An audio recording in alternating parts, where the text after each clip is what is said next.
Tanong ko lang po, nabanggit po kanina ni Sir, siguro sa aming mga kabalikat dito, okay lang po kung walang budget, kumbaga. Yung sa amin lang po sana kung ano mo po yung protection na pwede nyo ibigay sa mga kabalikat.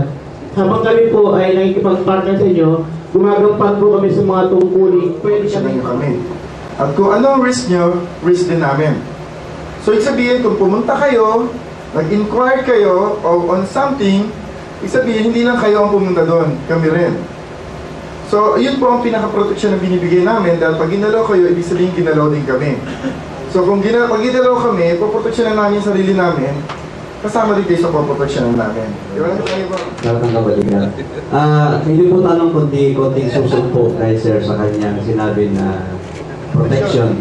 Para sa amin po, in joining the partnership with the Office of the Ombudsman, malaki po yung nagagawa natin kasi in our experience in Lingkod since the time of Sir Desierto, Ombudsman Desierto, nasubukan po natin na kung tayo mag-isa ang kikilos at magpapakita tayong gilas sa ating lugar para salubungin itong mga gumagawa ng korupsyon, maghanapin talaga tayo.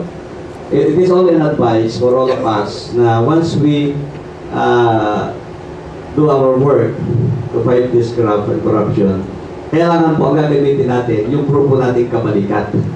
If we will use the kabalikat group, malalayo po tayo sa risk kasi hindi nila alam kung sino yung kanilang babanggain. So ang babanggain nila dito ay ang kabalikat group at ang ombudsman, Office of the Ombudsman. So sana po, it's only an advice to protect ourselves at pagpatuloy tayo, huwag po kayong kikilos pag-isa. Dali natin po yung grupo ng kabalikat and of course, yung ating leader. Yun po ang naka-asignatory doon eh. Okay, thank you po. Maraming sila before as a corruption prevention unit. So, we will work as a team, hindi yung individual.